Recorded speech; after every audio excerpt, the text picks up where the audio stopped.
આપણા બંધારણે આપણને બધાને કેટલીક ખાસ શક્તિઓ આપી છે, જાણે કે એવી ચાવીઓ જે આપણી આઝાદી અને સન્માનના દરવાજા ખોલે છે. પણ આ ચાવીઓ છે શું અને એ કામ કઈ રીતે કરે છે? ચાલો આજના આ વિશ્લેષણમાં આપણે ભારતના મૂળભૂત અધિકારોને ઊંડાણથી સમજીએ.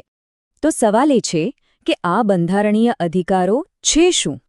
જો આ ખાલી કાયદા કાનૂન નથી, આ તો એક વચન છે, આપણા બંધારણનું વચન કે કોઈની પણ સ્વતંત્રતા અને સમાનતાને કોઈ છીનવી નહીં શકે, સરકાર પણ નહીં. આ જ તો આપણી નાગરિકતાનો અસલી પાયો છે. એને આમ સમજો, આ અધિકારો છે ને એ આપણા માટે એક બંધારણીય સુરક્ષા કવચ જેવું કામ કરે છે. એ સરકારની મોટી સત્તા અને એક સામાન્ય નાગરિકની વચ્ચે ઢાલ બનીને ઊભું રહે છે.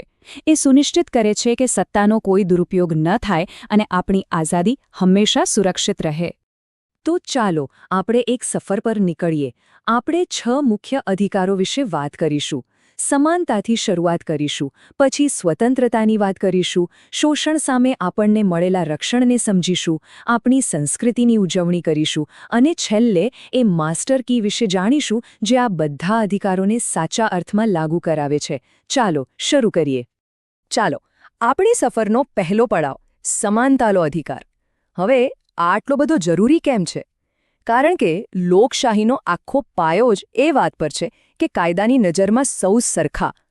કોઈ પણ વ્યક્તિ, પછી ભલે તે ગમે તેટલો શક્તિશાળી કેમ ન હોય, એ કાયદાથી ઉપર નથી. સાચી લોકશાહીની શરૂઆત અહીંથી જ થાય છે. તો રોજિંદા જીવનમાં આનો શું મતલબ થાય? મતલબ કે જાહેર કૂવો હોય કે હોટેલ, કોઈ તમને રોકી ન શકે. સરકારી નોકરીઓ માટે બધાને એક સરખી તક મળે. અને હા, અસ્પૃશ્યતા જેવી સામાજિક કુપ્રથાઓ અને રાય બહાદુર જેવા જૂના જમાનાના ખિતાબોને કાયમ માટે ખતમ કરી દેવામાં આવ્યા છે. આ સમાનતા માત્ર કાગળ પર નથી, પણ વાસ્તવિક જીવન માટે છે. સારું, એકવાર કાયદાની નજરમાં બધા સરખા થઈ ગયા પછી આવે છે સ્વતંત્રતા. કારણ કે સમાનતાનો શું ફાયદો જો આપણને બોલવાની, ભેગા થવાની કે પછી આપણા સપના પૂરા કરવાની આઝાદી જ ન હોય, ખરું ને? કલમ 19 આપણને 6 પ્રકારની આઝાદીનું એક આખું પેકેજ આપે છે. જેમ કે બોલવાની આઝાદી, વિરોધ કરવા માટે શાંતિથી ભેગા થવાની આઝાદી અને ભારતમાં ગમે ત્યાં રહેવાની અને કામ કરવાની આઝાદી. આ બધી સ્વતંત્રતાઓ જ્યારે ભેગી થાય છે ત્યારે જ એક મજબૂત લોકશાહી બને છે. પણ આ અધિકારમાં 2 બહુ જ કિંમતી અધિકારો છુપાયેલા છે. પહેલો છે કલમ 21, જીવન અને વ્યક્તિગત સ્વતંત્રતાનો અધિકાર. આને તો બંધારણનું હૃદય કહેવાય છે, ખબર છે? સુપ્રીમ કોર્ટે પણ કહ્યું છે કે આમાં ખાલી શ્વાસ લેવાનો નહીં, પણ ગૌરવ અને સન્માન સાથે જીવવાનો અધિકાર પણ સામેલ છે. અને બીજો છે કલમ 21A, જે દરેક બાળકને શિક્ષણનો અધિકાર આપે છે. આ આપણા ભવિષ્યનો પાયો છે.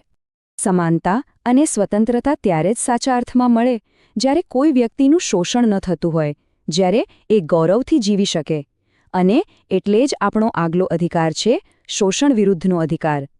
આ અધિકાર માનવ ગરિમા પર થતા કોઈ પણ હુમલા સામે એક મજબૂત દિવાલ બનીને ઊભો રહે છે.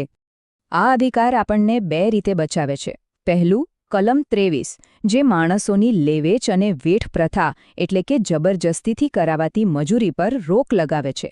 અને બીજું, કલમ 24, જે આપણા બાળકોનું બાળપણ બચાવે છે. એ સુનિશ્ચિત કરે છે કે બાળકોનું સ્થાન ફેક્ટરીઓ કે ખાણોમાં નહીં, પણ સ્કૂલોમાં છે. આપણો દેશ ભારત એ ખાલી એક દેશ નથી, એ તો જાણે સંસ્કૃતિઓ, ભાષાઓ અને ધર્મોનો એક મોટો સાગર છે. તો આટલી બધી વિવિધતાને જાળવવી કઈ રીતે?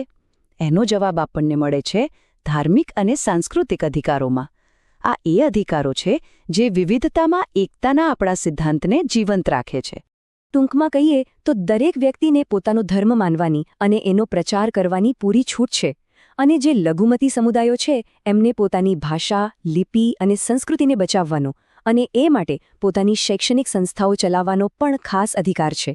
આ ભેદભાવ નથી, પણ આપણી વિવિધતાનું રક્ષણ છે. ઓકે, આપણે અત્યાર સુધી બહુ સરસ અધિકારોની વાત કરી, પણ 1 મિનિટ રોકાઓ. વિચારો કે જો કોઈ આ અધિકારોને માને જ નહીં તો? જો સરકાર જ એનું પાલન ન કરે તો શું આ બધું ખાલી કાગળ પર જ રહી જશે? ના, બિલકુલ નહીં. અને એનો જવાબ છે આપણી માસ્ટર કી, બંધારણીય ઇલાજોનો અધિકાર. આ વાક્ય જુઓ. આ અધિકાર વગર બાકીના બધા અધિકારો નકામા છે. બસ આટલું જ. આ કોઈ ખાલી વચન નથી. આ જ એ તાકાત છે જે સામાન્યમાં સામાન્ય માણસને પણ પોતાના હક માટે સીધા સુપ્રીમ કોર્ટ સુધી પહોંચવાની હિંમત આપે છે. તો સુપ્રીમ કોર્ટ આ રક્ષણ કરે કેવી રીતે? વેલ, એની પાસે 5 ખાસ કાનૂની હથિયાર છે, જેને રીટ કહેવાય છે. ચાલો એક નજર નાખીએ આ 5 સુપર પાવર્સ પર. ચાલો આ 5ને ફટાફટ સમજી લઈએ. 1. રીટ પોલીસને જઈને પૂછે છે, ભાઈ, આ માણસને કયા આધારે પકડ્યો છે? કોર્ટમાં હાજર કરો. બીજો કોઈ સરકારી અધિકારીને કહે છે, ચાલો ઊભા થાઓ અને તમારું કામ કરો. ત્રીજો, નીચલી કોર્ટને એની હદમાં રહેવાનું કહે છે. ટૂંકમાં આ કોર્ટના એવા આદેશો છે જે આખી સિસ્ટમને જવાબદાર બનાવે છે. તો આ આખા વિશ્લેષણનો સાર શું નીકળ્યો?